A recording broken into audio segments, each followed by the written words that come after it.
luckily he still has the training wheels on his bike, so he didn't completely fall over, but he was like, ah! And I was like, oh, honey, you gotta turn when I say aw. How's he gonna turn if he doesn't know? He knows now.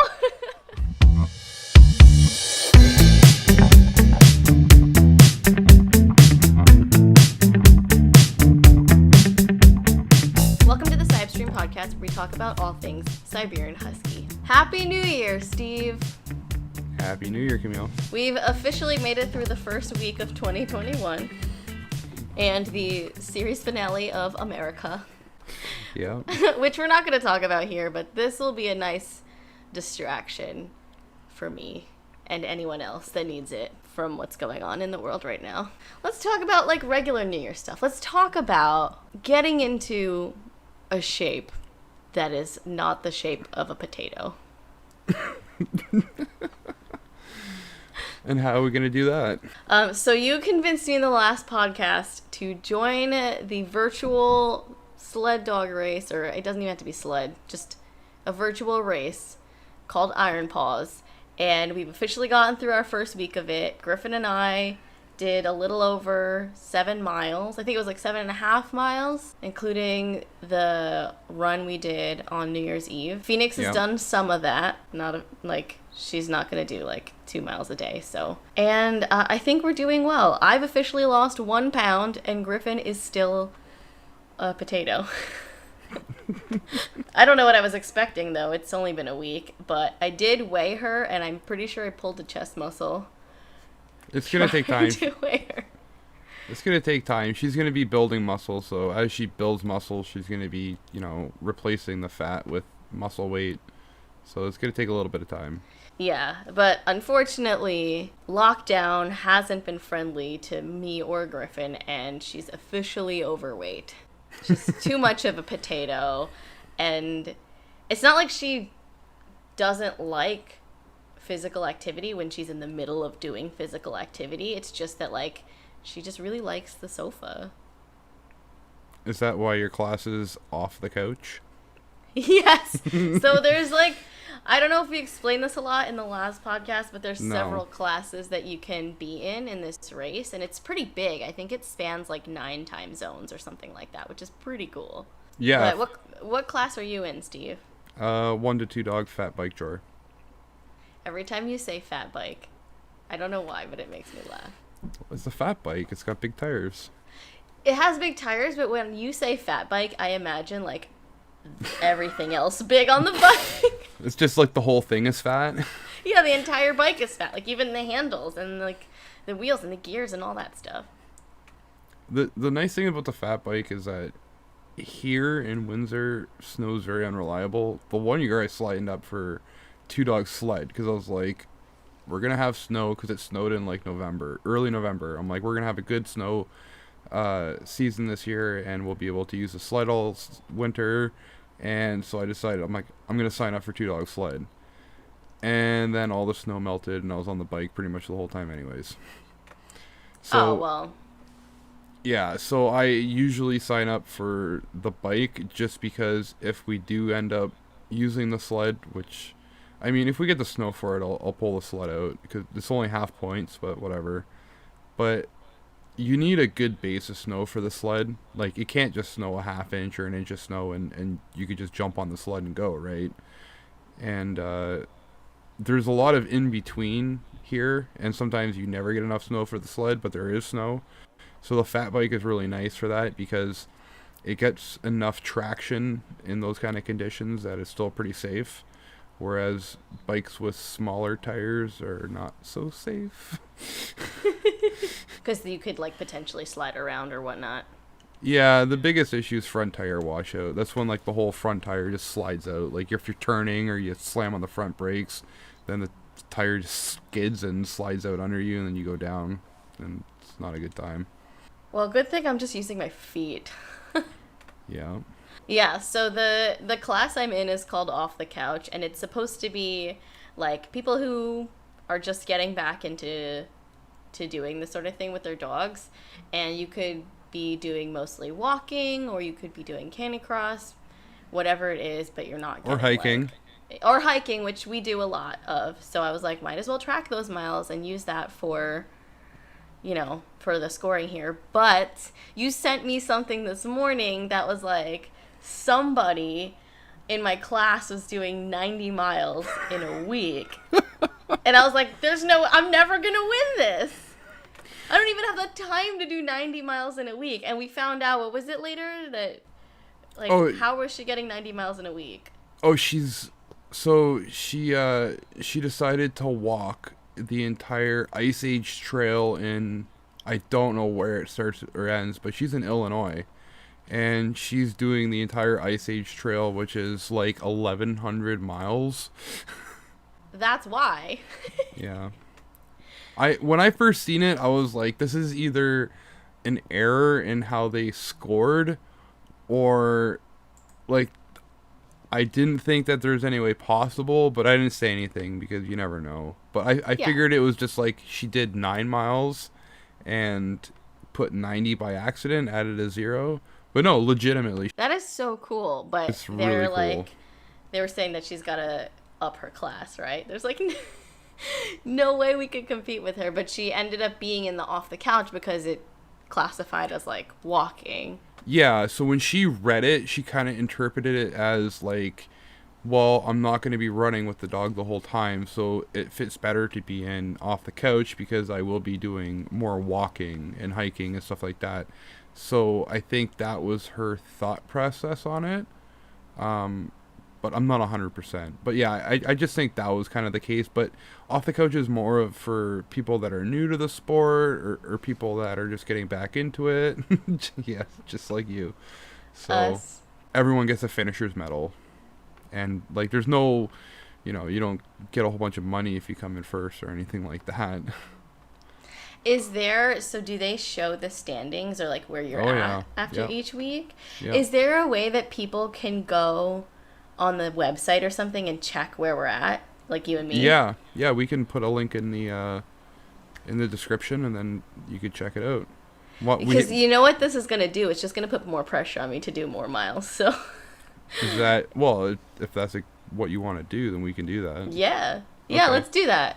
If you guys want to check it out, we'll put a link in the description down below, and then when I post the podcast on podcast places that you can listen to it, I'll put a link there too. We'll have to let them know what our team names are, though. Right. We didn't even get to that in the last podcast. I couldn't think of anything good at the time, so I just came up with Team Fluffmaster, which some people in the group actually recognized, so I was like, that's kind of cool. And your team is? At the Speed of Sibe. Which sounds intimidating. Like, I wouldn't want to be racing against you guys. I'd be like, their name has speed in it. I did come up with something funny, like 2 days ago, or yesterday, that I'm really sad that it's not the name of my team. Well, you waited till the last minute, so it's your fault. I know, right? It would have been, I'm saying this now in case somebody comes up with it, but we would have been Team Tater Trot. Oh, that's a good one, but I was like, dang it! Too late! All the potato puns. I know, I love potato puns. Tell me more potato puns. Put all your good potato puns in the comments. I need to hear them. They all make my day. Yeah, the last 2 years I couldn't come up with a good team name. I think the first year I did it, I was just Team Weston. And then the second year I was like, I'll be Team Whiplash, because Metallica has a song called Whiplash, and it's like one of my favorite Metallica songs. I'm like, that sounds awesome. But then I'm like, this is supposed to be fun, and that sounds like really intimidating. But I guess if you're saying now that At the Speed of Sibe is intimidating. But it's fun and intimidating. Okay. Like there's still a pun in there. Once you throw the puns in there, you're like, I'm really fast, but also I'm cool. Oh, I clearly had 2 espresso shots today. Clearly. And if you guys are watching us on my YouTube channel, the video podcast, how do we look? Because I'm really excited about the setup. I finally got a green screen. And I think when Steve finally called today, I was like, look at us! We're professionals! We are professionals. We are professionals, doing my best. The only thing is, so here's the thing. I've been trying really hard to get Gryphon to pull me. Because the thing about Canter Cross is that, like, the dog's supposed to be pulling you. Yeah. Also. Like, that's the point. And she has a pulling harness, and I kind of want to get out of the harness that we're running in, which is the one we used for hiking, to get her in the pulling one so that I can do, like, a little bit less work. And I just want her to get used to the concept of pulling, because eventually I want her to pull me on the bike and all that stuff. But if it's just me and her, she won't pull me. She'll, like, run next to me and keep pace with me, which is nice, I guess, unless you're a sled dog. Yeah, so this is something that we see quite a bit in our sled dog group. Like I said before in other episodes, I'm in a group called the Sled Dogs of Windsor. And the whole idea of our group is people that are new to the sport and they don't really know too much about it. They can come out with us and we'll help them out with equipment and stuff like that and training to get their dogs into doing sled dog stuff. One of the things we run into is people have a dog they just don't want to pull. Usually there's a couple of reasons for this. One of it is some dogs just don't have the drive for it. Like there's like an instinctual drive. Like the first time I ran Loki, I didn't have to teach him to pull. I didn't have to tell him to pull. Nothing. He literally knew what to do. And he pulled. The first time ever. Izzy, exactly the same thing. Sasha, again, the same thing. But there are dogs that don't have that. They don't have that drive to pull. And they'll look back and they'll be like, oh, I'm not supposed to be pulling. Or I'm more comfortable running next to you. And then there's other dogs, and this is the other thing we run into a lot, and I see this online too, is dogs that have been trained for loose leash walking. They've been taught their whole lives that pulling is not okay. And then now you're turning around and saying, okay, pull, and they're like, no, you taught me not to. So there's a couple ways around this. Dogs learn by osmosis almost. Once Dora would see Loki doing what he's doing, she would pick up off of his cues and start doing it. And after a couple runs, I'm sure that you could take it from there. Yeah, I think we need to do that, because the only way that she will pull me is if Tiny is in front of us, and she'll actually keep pace with him, which is interesting. We did one of our runs with him on his bike, and I was just running, and she was like side by side with him. And he kept trying to be faster than her because he likes to win, so then she kept trying to go faster too because she wanted to keep pace with whoever was in the front. I think it would work if we just hooked her up with a dog who knew what he was doing. We'll see. Right now with the whole pandemic and everything, yeah, maybe one day they'll meet each other. But when Canada lets us in. When we reopen the borders. Yeah. There is another way. The other way is you put the X-back harness on, the pulling harness, and you hook up something for the dog to drag, for Dora to drag. Doesn't have to be heavy, doesn't have to be anything significant, just enough to keep a little bit of tension on the line, and then you just walk her like normal. So it could be like a blanket or like a tricycle or whatever. Anything you don't care if it gets dragged behind her, because obviously if it's going to get dragged, it's, if it's hard, it's going to get scratched up, but just something that has enough weight to kind of keep a little bit of tension on the line, and then that'll kind of normalize it for her, where she'll be okay with tension on the line, and then you can take it from there, and you can keep stepping up the weight and put a little bit more weight behind her, and eventually you can get her pulling things that are quite a bit of tension on the line, and that's how you can kind of encourage her to pull without the assistance of like an experienced dog like Loki. I'll have to try it. I mean, hopefully by the end of this entire 8 weeks or whatever, she'll have something figured out. Yeah, I'm sure if you do that maybe 1 or 2 times, then she'll start running out in front of you. And then you'll just have to start working on commands with her. There are more advanced mushing commands. I did a video on my YouTube channel about the basic mushing commands like G, Ha, Whoa, Easy. But there's a couple more that are a little bit more advanced. Obviously, hike is the command to go, but I also use a command called hike up. And what hike up means is speed up. So I want them to go faster. Yes. So I can so it's called calling your dogs up. And I'll do that if I want my dogs to run faster. If I see that they're not running fast enough, because, you know, sometimes they'll get a little lazy in the middle of a run and think that they can kind of mail it in. And I'll call them up and, no, you're gonna run hard the whole time, and then when we get back, then you can relax. Well, that's good. Okay, that's interesting, because I've taught Gryphon the basic commands, and actually she's pretty good at following them. I think it's because since I got her, this is how we always walked, like even before. And she's also really good at like taking direction. I'm pretty sure she doesn't pull because she was trained to loose leash walk, and when we adopted her, she was so trained to do everything anyway. Like she's never like darted out the door or done any of that stuff, because I think whoever had her before had worked on that stuff with her. So that's good. And funny story, she was running next to Tiny, who was on his bike, and we had to cross the street because there was another dog coming in the other direction, and I didn't want anyone to get distracted or run over her.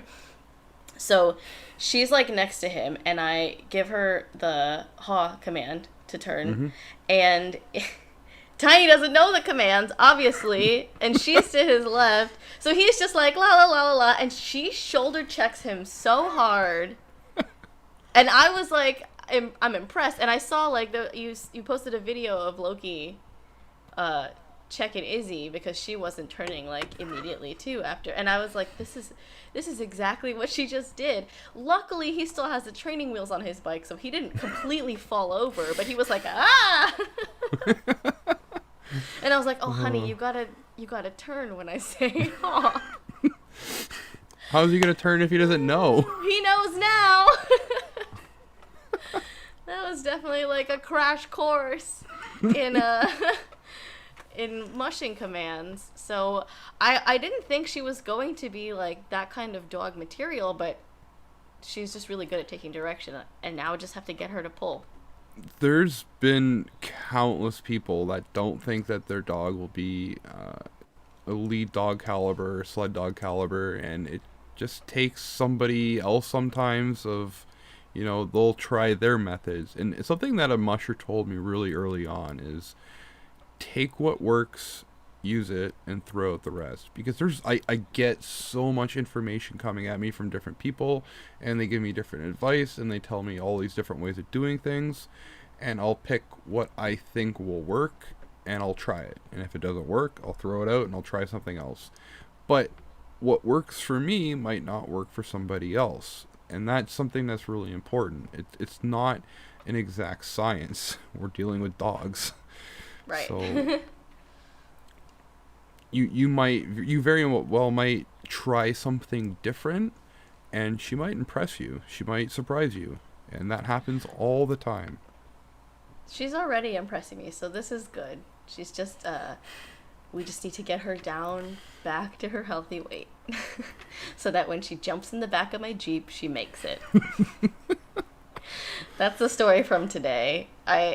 We already knew that Gryphon was a couple pounds overweight, so that's why we're like cutting her back on her food. We're like exercising her more, just trying to make sure that she has like more activity. And like, so I already knew, but like today we were taking Phoenix to the vet, and she has to come with me too because she is bad in the house by herself.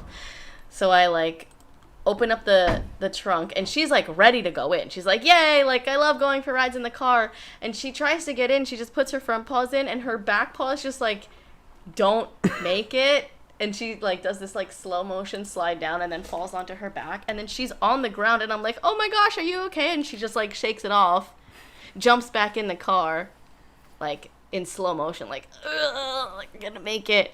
At least she made it this time, but she was so embarrassed. I seen the And I was picture. like, She looked very embarrassed. She was like, girl, this is why we're doing this.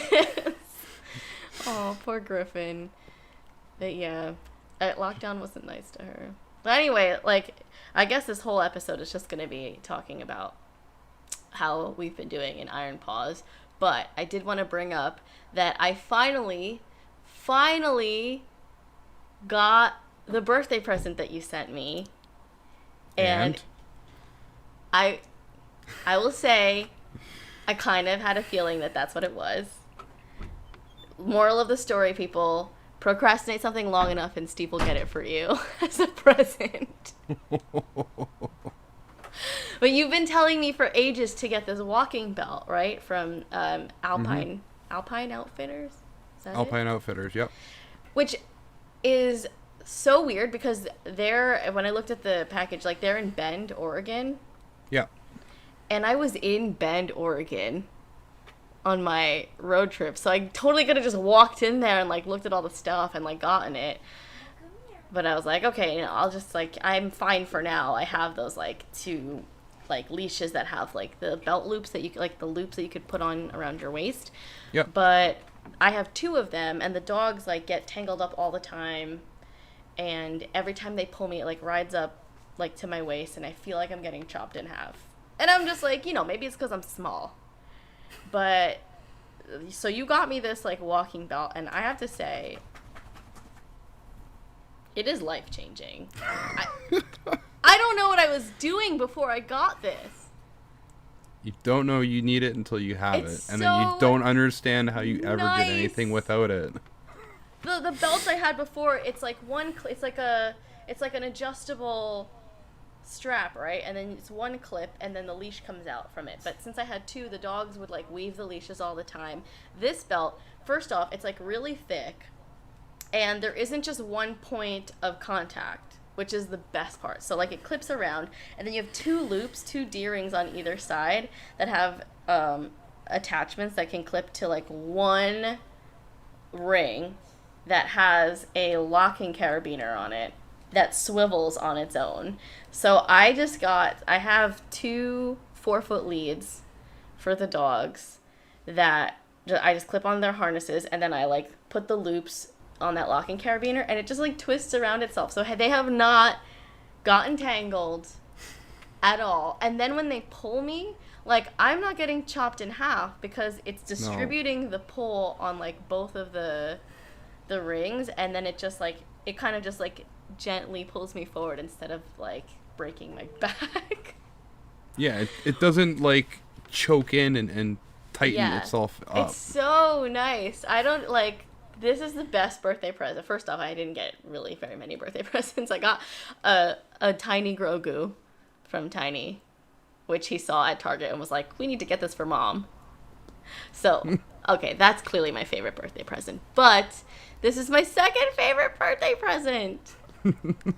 It's amazing. I don't know what I was doing before. I feel so legit now. I sent Jess the video of me opening it. Was it the video? Did you? I don't know if it was the video, or I sent her a picture of Gryphon sniffing at it. Yeah, I sent her that. And I was like, I finally got my birthday present from Steve. And then I sent her a gif of Pinocchio going, I'm a real boy. I was like, I'm a real musher now. Like, I'm a real, like, Husky owner. I don't know what I was doing before. And the only other person I had seen this on Jess. Like, she has the same one. And there's another lady in my H2M2 group that has 4 Huskies that she walks by herself. And everyone's like, oh, how's she walking 4 Huskies? And she has the same belt. And she was talking to me, I think, maybe like a year ago. We all marched in the El Segundo Christmas parade together. And she was like, just get this belt. Like, it's life-changing. And I don't know why I didn't just do it back then. I don't know. Thank you, Steve. Look at the things you've gotten me to do so far. I've watched Togo. I'm now doing Iron Paws. And I have, like, a official fancy walking belt. It's much safer as well. It's so much safer. If it's nice to run with too, because so now I use this when I run with Gryphon, and it doesn't like she's pulling me sometimes if she wants to, but it's like it's so comfortable. Yes. Like I can't say any more good things about it because it like just get it. If you're thinking about getting it, just get it. It's a game changer for sure, and there's like a whole bunch of attachments you can get for it too if you want to like add on to it. Jess upgraded to the Skijorer walking belt. It's got more padding. Is it with the leg? Does it have the leg loops? You can get it without the leg loops. I kind of want it because it like things will always ride up on my waist anyway. So Yeah. And I think I was watching a Canter Cross video because now I'm like obsessed. And the lady there was like, you can't even feel the leg loops. Like. Yeah, some people find them frustrating. But like to be race legal in Canter Cross, you have to have the leg loops. Yeah, so you don't get sliced in half. Well, just to keep it from... You want it right on your hips. Yes. So that it's the actual skeleton. You don't want it pulling on your back, like on your spine, above your hips. You want it right on your hips so that it's, the strong part of your body. And that's like your base too. So if the dogs try to pull all of a sudden, it's really nice and low already, and they can't like pull you to the ground or anything. I don't know, it's perfect. It's freaking perfect. I wish I had gotten one for my mom when she used to run Phoenix. Now. And then, okay, because I am now slightly obsessed, I like went to their store and I was like, let's see what else I can get and like what other things can I put on my list here, and like maybe I'll get a bungee leash. And I mean, Gryphon doesn't pull at all, so what's the point? But yeah, I don't think maybe you need a someday. bungee. If you're to like legitimately do it, like if you wanted to actually race Canter Cross, you'd need a bungee. Mm-hmm. But if you're just doing it recreationally, you're probably going to want to keep them on like a 4 or 6 foot lead. Whereas Yeah. I think for Canter Cross, the legal line distance is the same for bike jor, which I think is like 8 feet. Oh wow. Well, that's my lines are. I just switched my lines from, or there were 4 foot tugs, and then I had a 2 foot gang length section, and then I had a 2 foot bungee, and then I switched over to 6.5 foot long tugs, and then I took the gang line section out, and then I just put the bungee, but it's still about 1.5 foot longer. My lines are really long. It's hard to see in my videos because I'm behind the dogs, but if you look from the side, they're way, way, way far ahead of me. So let's I don't know what I want to go into next. Let's take a step back and let's talk about this before you get into your gear, because I do want to get into like what your setup is. Mm-hmm. I'm sure everybody's curious. You sent me a text sometime over the break and told me that you're a real musher now. Speaking, because like, you told me I'm a musher now, I'm doing Iron Paws, and then you were like, now I'm a real musher. Why? What makes you a real musher? Since right when I started joining mushing groups and talking to other mushers, I started seeing the saying going around path between mushers. And the saying goes, you're not a real musher until you lose a team. And I'm like, I'll be happy if I never become a real musher, because I never want to lose my team. Now, losing your team is, what that means is that you literally lose your dogs. Like, they get away from you. They're running without you. So if you're on a sled, you fall off the sled and they take off on the sled without you. If you're on the bike, they take off without you on the bike. Whatever. So it's like that time I went to a water park and in one of the tunnels I fell off of my inner tube, and then the inner tube came out of the tunnel before me because it's lighter and faster, and there's a picture of me like trying to like clamber after it. My family just made fun of me for decades after that. Yeah. Dogs can like run that. faster than you can. I don't care who you are. Dogs are going to be able to run faster than you. So you lost your team. So, yeah. The one silver lining about it is I was being a good musher, and somebody else lost their team. And they were right behind me. I watched them hit the ground, and their dogs kept going. So I stopped my dogs. I knew I could stop my dogs, and I knew they would wait. And I reached down with one hand on the handlebars. I reached down and grabbed one of the loose dogs to hang on to that dog until my friend could get back on her scooter. Unfortunately, this is right when we started the run. I wasn't 30 feet down the trail, and the dogs are still amped up, ready to go. And especially right in that first quarter mile, half mile, they're really, really amped up. It's that little burst of adrenaline, and then once that's gone, they settle down, and they listen a lot better. But in that first little bit, they're kind of crazy.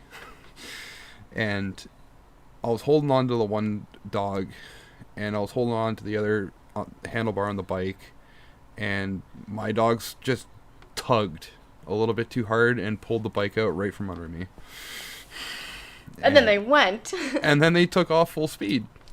And I was sprinting after them as fast as I possibly could, screaming frantically. And I mean, it's I'm kind of laughing about it a little bit. It's a nervous laugh. It's a really embarrassing thing to have happen. So now my number one priority is getting the dogs back so I can keep them safe. But they stopped. So, yeah. I ran after them. They stopped. But it's a very scary, time where you're not in control of the dogs and they're just going. Once they kind of get that burst of adrenaline out, they kind of start thinking. I even seen Izzy look back at me a couple times as I'm running behind the bike. Oh, she's like, wait a minute, the human's not on. Why is everything so light? Yeah, and she looked back at me a couple times, and I actually was screaming her name because she looked back the first time, and I'm like, okay, I'm getting through to her. I gotta just keep yelling her name, and maybe she could stop Loki. And, so she was the one you were thinking, like, maybe. Well, she was the one that looked. Loki wasn't looking. He was like, we're going. He already had a full tank of gas. Oh, yeah. So, I caught up to him, and, of course, they didn't get tangled or anything. They just stopped and were looking at me like I was, what are you doing? Why are you not on the bike? Not so easy, is it? Ha, ha, ha. They're such good dogs, though. They are. They're good dogs. They're such good dogs. They were lined out. They were waiting. They weren't tangled or nothing, which is good. Because that was... How's your bike? Yeah. I guess that's the question. How's your bike? So... It got dragged along the trail and whatnot. It was bouncing. Oh, my God. This is why we buy, big box store bikes. We don't buy $2,000 or $3,000 bikes for this reason, because $2,000 or $3,000 bikes to repair them cost hundreds of dollars. So when stuff like this happens, it's not fun to be able to have to fix those bikes, because you're gonna spend a brake lever on that bike is not gonna be $20, whereas for my bike it was $20. The one brake lever was broken. One of the front brake cable was jammed up so that the brake was sticking, so we replaced the front brake cable. Luckily none of the rims were bent or anything like that, and they dragged it on the brake side, not the derailleur side. If they dragged it on the derailleur side, we could have had big issues, because they could damage the derailleur, and that could be expensive. So honestly, this actually went as well as it could have gone. For what it was. No. I never have lost them. That would have been better. Yeah, but you're also now a real musher. I guess. According to the saying. Like I said, I would have been happy never becoming a real musher. Do you think it's something that happens to everyone? No, it doesn't happen to everyone, but I think if you go into it with the intention of being even somewhat competitive, and you're on public trails with other people, even not, but I mean, if you have high drive dogs, they're going to want to go, and it's not going to be very easy for you to kind of keep them under control if they're all juiced up and ready to go. So I think a lot of people do end up losing their teams. Most of the time it goes pretty well, and people can get their dogs back. But if you watch when like long distance mushers with big dog teams like 10, 12, 14, 16, 18 dogs, you'll see a line being dragged 20 feet behind the sled. Well, that's to grab onto if you fall off. That's what that's there for. That's what that is? Because Yes. I have seen that, and I was like, they just, like, let this thing drag in the snow, which, like, I guess, whatever. The entire purpose for that rope is if you fall off, you grab on that rope and... Yeah, you can just, it's the same principle of why Phoenix drags her leash around at the dog beach. Because if I get too close to her, she's like, we're playing keep away. But if I just step on the leash, she can't go anywhere. What do you have to do to your bike now to get it back to, like, well, good condition, I guess? There's luckily last year, there's a guy, he has a mobile bike shop. He's got like one of those big Sprinter vans, and he's got an entire bike shop in the back of it. And last year I won a free tune-up. So I was just going to fix it myself, but I was like, well, I want a free tune-up, so I'll call, his name is ironically Steve. I think I'll call Steve, and I don't know why that's so funny to me. and he can give it a tune-up too. So yeah, he came over and he fixed it up, and yeah, it's that I did that last week because that was I lost a team on New Year's Eve. The New Year's Eve run that we did, that's when I lost a team. Oh, for Iron Paws, yeah. And then okay. I wanted to be able to run the dogs again that weekend, but I didn't want to do it because at the time I didn't have front brakes at all, and the rear brakes was the one where the handle was broken, so I didn't really have rear brakes either. And I wasn't exactly excited about running dogs with no brakes. That seemed a little dangerous. Oh, a little. So I called Steve, he came over, and luckily he had a spare brake handle. He replaced that, and he went through everything and checked all the brakes, and he was the one that found the broken cable. The cable was sticking, so he fixed that, and yeah, it's back to 100% already.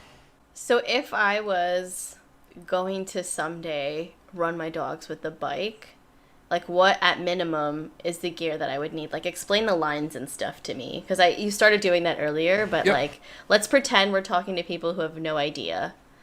Okay, so There's a dog behind my green screen. there's a couple options.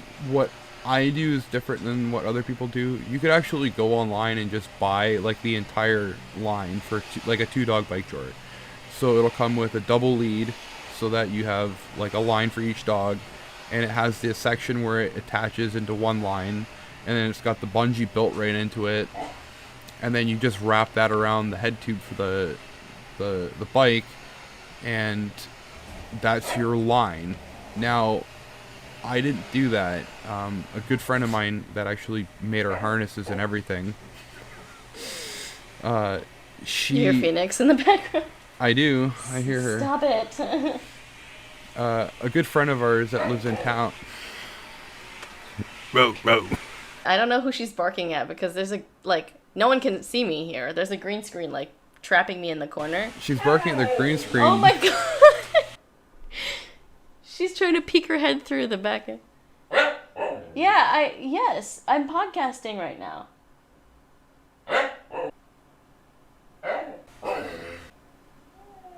Oh. I know. I'm almost done. Hold on, I guess let me let her out for a second. Okay. What happened? I know, like, you want to go potty first? You go potty.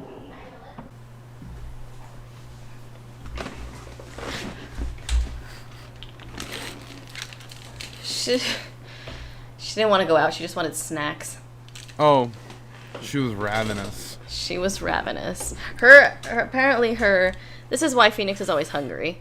Her Epilepsy seizure meds. her seizure meds, her anti-seizure meds make her hungry all the time. So it's like obviously a common joke that all she thinks about is food, because I'm pretty sure all she thinks about is food. Probably. Yeah. Anyway. So a friend of ours in town actually makes lines for us, and so if I want to make lines, I call her up and she'll come over, and she's got all the rope and the fids and everything. The fids, it's a hollow braid poly rope, and what the fids are is that you put the rope inside of this aluminum, basically needle, and you sew the line together so that it can't come apart. And the reason and the reason I do this is that A, it's a lot cheaper, and B, by making my own lines, everything's modular. So when I want to switch my lines over to the sled, I just take it off the bike and put it on the sled so that I don't have a whole bunch of different lines. The thing is that the snaps are really expensive. The snaps are the little things that go on the end. And if you have... Oh, to clip it onto the dog or whatever? Okay. You want to use a really good snap because you don't want them breaking, obviously. And I think they're like $7 American each. So if you can imagine, if you have 3 or 4 different sets of lines, you're going to start talking $50, $60 just in snaps. So I like to keep everything set on one set of lines. And then the other thing is that my lines are modular. So when I say they're modular, I have an extender line, basically. And what that allows me to do is I could take my line apart and then add in this extender section where I can add in a 2-dog section so that I can make a 2-dog line, a 4-dog line. And then theoretically, if I wanted to, I can make another one of those extenders and then make a 6-dog line. And then just keep adding. Okay, I get it. Okay, so in dumb people terms, you have that line that attaches the bike to the dogs, but then it splits off for each dog. Yeah, so you're and then you have one that attaches the dogs to each other. So each line that goes to the individual dog is called a tug line, no matter what. It doesn't matter what discipline in the sport you're in. The line that attaches the dog to the main line is always called a tug line. The line that attaches the dog's necks together is called a neck line. And then there's a bungee to take up the slack. And then the gang line or the main line is the main part that attaches to your bike.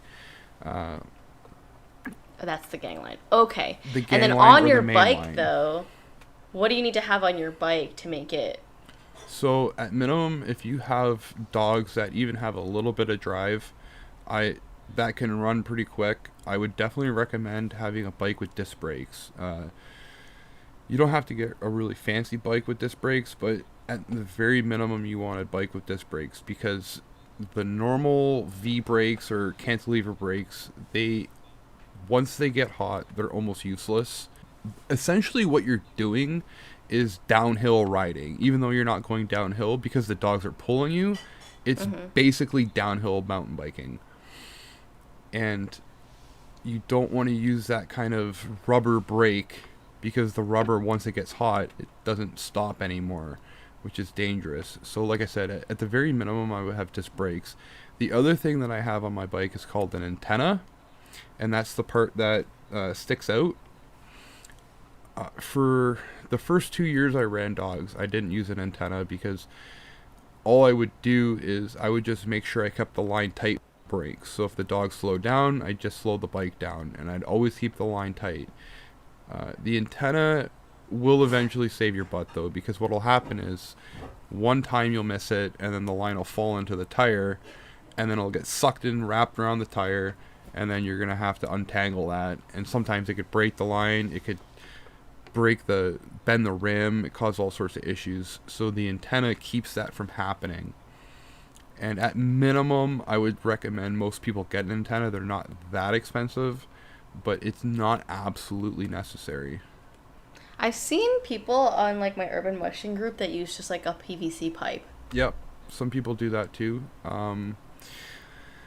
Some people use pool noodles. There's all sorts. Yeah, I've seen that. There's all sorts. Anything, of right? Do-it-yourself. That can just like keep it off of the front tire. Yeah, the only thing you want to avoid is that you want to make sure that it could turn 90 degrees to the bike in either direction, and it has some flexibility. You can't make it rigid, but yeah, as long as it's got some flexibility in it and it keeps the line from falling into the tire, that's pretty much all you need. And a helmet. please, everyone, wear a helmet when you do urban mushing, because, you know, if something happens and you fall off the bike, then you're already losing your team, and if you get knocked unconscious, then you can't go and help your dogs if they get away from you and they get into trouble. So please wear a helmet. I know a lot of people don't like wearing helmets on bikes, but this is more of an extreme sport than just casually riding your bike down the road. Yeah. And I think it's very important to wear a helmet when you're doing it. Even when I use the sled, I wear my helmet. I bought a really nice snowboarding helmet that's also rated for mountain biking, so it's got insulation built in it, and it's got the ear flaps so my ears stay warm, and yeah, it's perfect. Yeah, and then if you have a helmet, you could wear that sweet helmet camera that you have. Yes. That I forget about literally every time you send me a video. Where is this camera? I'm like, why this man? Oh, you sent me the video of you losing your team, and you're like running, and I was like, this man is holding his phone and taking a video, but running as fast as he can. How is he doing it? And then I was like, oh yeah, I ran it's fast. Everyone that I sent that video to, they're like, wow, you're running fast. It was fast. Tiny and I watched it, and he was like, oh my gosh, Steve is fast.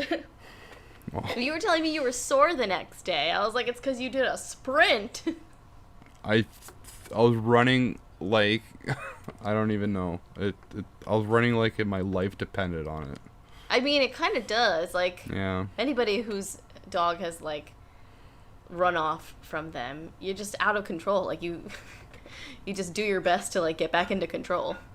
Yeah, absolutely. So what would you say?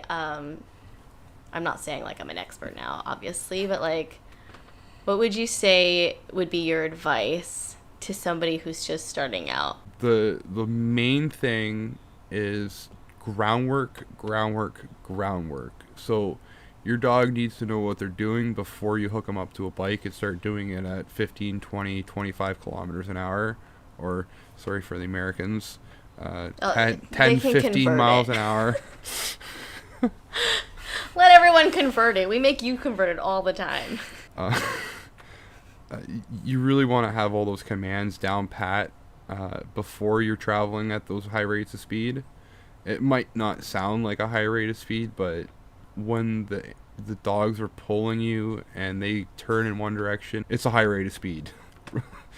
And the other thing is that to build up a certain amount of confidence in your dogs, I think that's something that's really important. Is if you're scared of like what your dog's gonna do because it's unpredictable. I mean, dogs are unpredictable anyways to some extent, but if you just hook up your dog and go and you don't do any groundwork or anything like that, then it's almost reckless because you're not 100% sure what's gonna happen, and you need to have the confidence in your dog that they're going to make the right decisions based on the commands that you tell them. And they're going to be depending on you to make sure that they have a fun time, and it's enjoyable, and they come back home safe.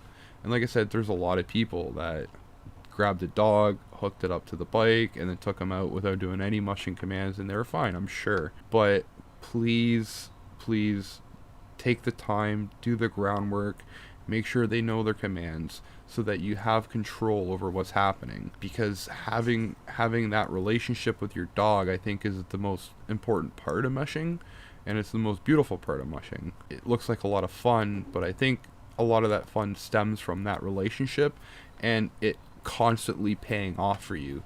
Because every time that I take my dogs out and they do something that, you know, impresses me, where like they nail a command that was kind of tricky, like if they take a trail that I wanted them to take but it was not the super obvious trail to take, I'm always really proud of my dogs, and I gain a lot more confidence in them, and I think that's a really a beautiful thing, and I think that's a part of what makes enjoyable. I agree. I'm proud of my dog for shoulder checking my son when I told her to. I'm excited for the rest of this, for the rest of the Iron Paws. Are you? Race. I am. I knew it's you nice would like it. Like, yeah, You just had to convince me, but... You fight me on everything, and then all I do! And then you love it. Yeah, you haven't been wrong yet, so... When's that so far, so good. When's that confirmation bias gonna happen? What do you mean confirmation bias? Well, if I'm always right, then you're gonna have to start just assuming that I'm right. I know, I can't fight you on everything anymore, but that's kind of the dynamic here. It is.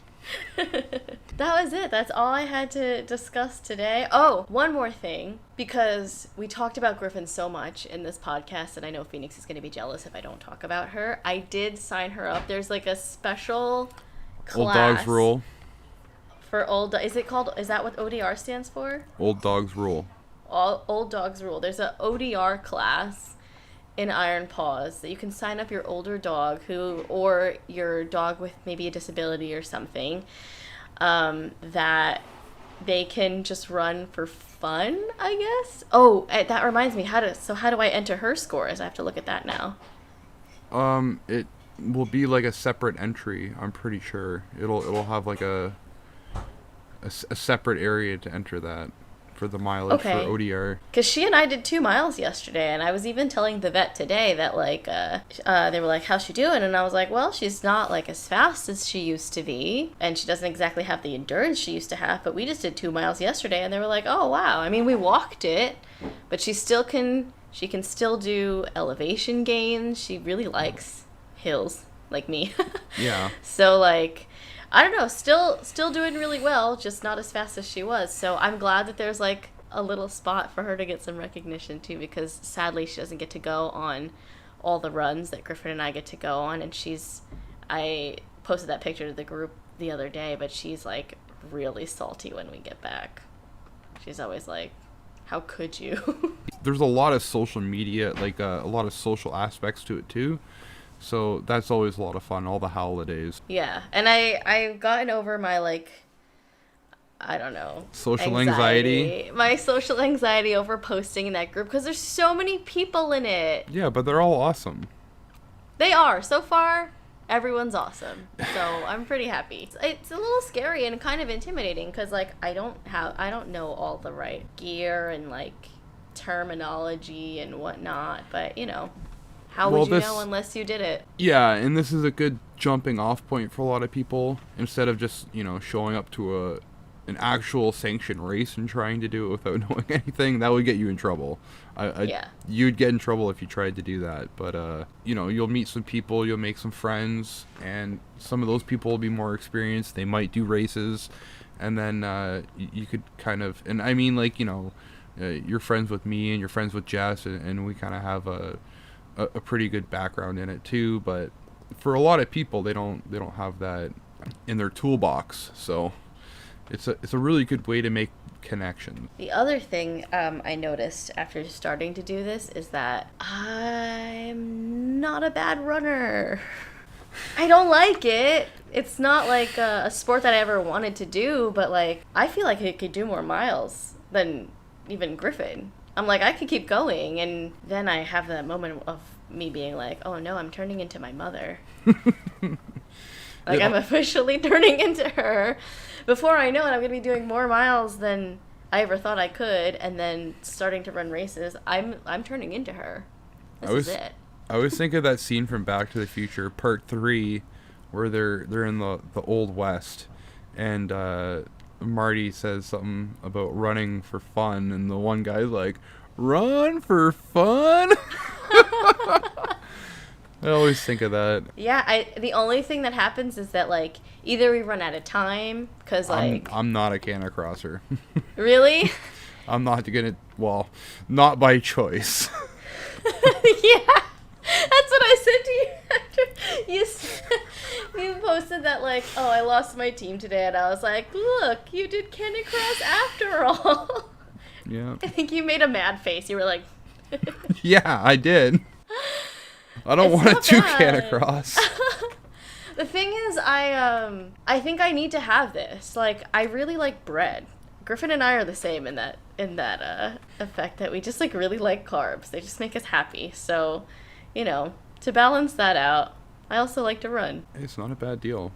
Yeah. Like, it's just the thing with Canter Cross too is it's a different pace. So a lot of people that run Canter Cross and Skijorer, they'll have different dogs for both different classes. Some don't, but obviously I'm going to be covering that 4 miles a lot faster than you will running on a bike. Mm-hmm. So yeah, you're going to want to be able to pace your dogs differently. So the whole training and conditioning is a lot different for Canter Cross than it is for Skijorer. Whereas with like Skijorer and Sled, it's a lot more similar, especially the speeds and stuff like that. So that's a lot more. You could take Skijorer dogs and move them over a sled pretty easily. Whereas with Canter Cross, it might not be as straightforward. But then again, it might be. You know what I think you would like? It's Skijorer. I actually think so too, because I really love to ski. And there's just nowhere to do. I guess I have to look around to see if I can find some cross-country trails. My dream, and I don't know if this is even something I could do with my dogs, probably with Gryphon, not with Phoenix. Have you ever seen Loki the wolf dog on Instagram or any of those places? Maybe not. They have a partnership with GoPro, and the owner will ski or snowboard down the mountain, and he'll have the GoPro, and his dog will just be running beside him with like the happiest look on his face, like diving into like snowbanks and like coming out, and it looks so fun. And I think sadly it's something Phoenix would really enjoy, and it's just my dream to just be able to downhill ski and have the dog like coming with me. But the only way they can do that stuff is basically like they have to break the trail, like they can't do it on regular like groomer trails. So if only, that'd be so nice. But I think the next step, if we does can he get Gryphon snowboard? to pull, I'm not sure, because he's not in the video. Like he's in the videos, but he's holding the GoPro, so I can't remember. Maybe he snowboards. It's a lot easier in fresh powder on a snowboard than it is on skis. Yes, I've definitely. Where was I? Oh, it was New Zealand, was it? I went down. It was completely fresh powder. The person I was with was snowboarding, so he was already gone, and it came like up to my waist. I was like, I'm stuck. Excuse me. I can't. Yeah, but on ice, I'm a rock star. So if there's like an ice patch, I'm like carving that. But what's Dora gonna do when she has to run on snow? Pick up her feet in disgust. Hey, we did. Okay, so I'm going to say a very California thing. Because was it you that sent it to me? Somebody sent me a TikTok that was like, you notice how Californians or like people from Southern California or LA will say they're going to see the snow. They're going to the snow. The snow. Yeah, so we, Phoenix, Gryphon, and Tiny, and I all drove up the mountain to see the snow this weekend. And it's frustrating because like I lived in New Jersey, so I came from a place where the snow was in my backyard and my driveway, and I had to shovel it, and it was nice and powdery and like perfect. Up there, it's just so what's the word? Like so many people want to experience the snow, so it's just so walked on and like driven over, and it's just like for everyone else who gets snow, it's the snow that is on the sides of the road, that has like melted down and then frozen again. It's just like, it's not good. It's not good quality, but like it's all we have, so it's something. I took them on. Yeah, it's something. I took them on a nice little walk. Gryphon was actually okay. I mean, she didn't try to run away, so that was good, and she seemed excited. So this was like her second time, I guess. The first time she was really stressed because Mike had thrown a snowball at her. I think that's why. Like, she was fine this time because nothing was hurtling at her face. That might be it. Maybe that was it. But this time she was okay. We did a little hike. They closed the road up there, so like the parking was like all bananas. And by the time I got Tiny out and argued with him that he needed a jacket, like that's LA problems right there. Like every time it's cold, he's like, I don't need a jacket. I'm like, you need a jacket. You can't wear shorts every day. Most days, yes, but not every day. It's like a hot mess. I think I might take them up again this weekend on like a real snow hike, and I'll wear like, all of my gear and whatnot. Parking problems in California? Say it ain't so. Right? I had to. Luckily, I have a Jeep. I pulled it up onto like a rock. Like a spot that no one else could take, and I was like, everybody out of the car. Just parked on somebody's front lawn. Yeah, basically. It's annoying. It's frustrating because, like, I want to enjoy that stuff too, but everybody wants to enjoy it, and it's so unsafe. Like, if anybody from Southern California is listening to me right now and you want to do snow play, that's what they call it. Like, you go to do snow play, like, on the side of the road. Like, could you pick a spot that's not, like, right on a cliff or, like, going into the street? I've seen kids sledding into the road. Oh, my. Yo, like, that is just snow 101. It's not what you do. Plus, like, all the snow on the sides of the road is all ice anyway, so, like, you fall out of that sled, you're getting a concussion. I think I might have to... See, here's the thing.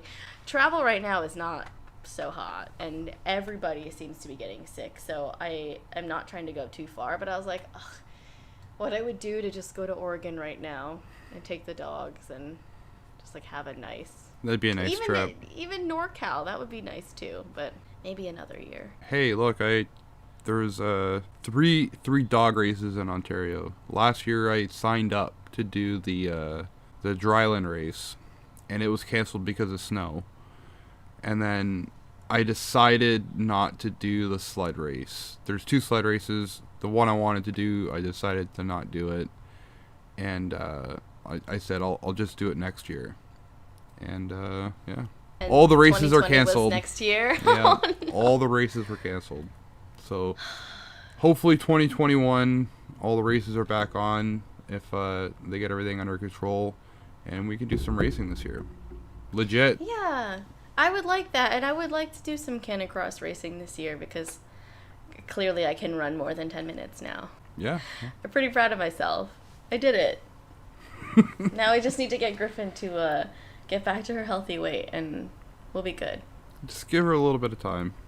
Let's keep keep running her. I should run her today. I guess this will count for next week, right? Yeah, we're already on next week. Thursday's the last day, so Friday's a new day, a new week. I think I might take these 2 on a hike this weekend, so we could probably get a good 4 miles in. Yeah, I'll be running dogs this weekend for sure. All right, well that was it. Lots of talk about running. Iron Paws episode. An Iron Paws episode. No, but it's good. This is we're starting our new year off with many miles. Many miles. All the miles. All right. If I could, I'd run all the miles. Actually, yes, I would. I am turning into my mother. Mom, if you're watching, you've accomplished it. You've done it. Turned me into you. I gave her a little shove. Yeah, thank you, Steve. Thanks for joining the Sibe-Stream podcast this week. Your support means so much to us. If you enjoyed this episode, please share it with a friend and leave us a like, comment, or review. Remember, the best way to care for your Siberian Husky is with love. Take care, and we'll see you all next time. Aru! Bye! Bye, guys.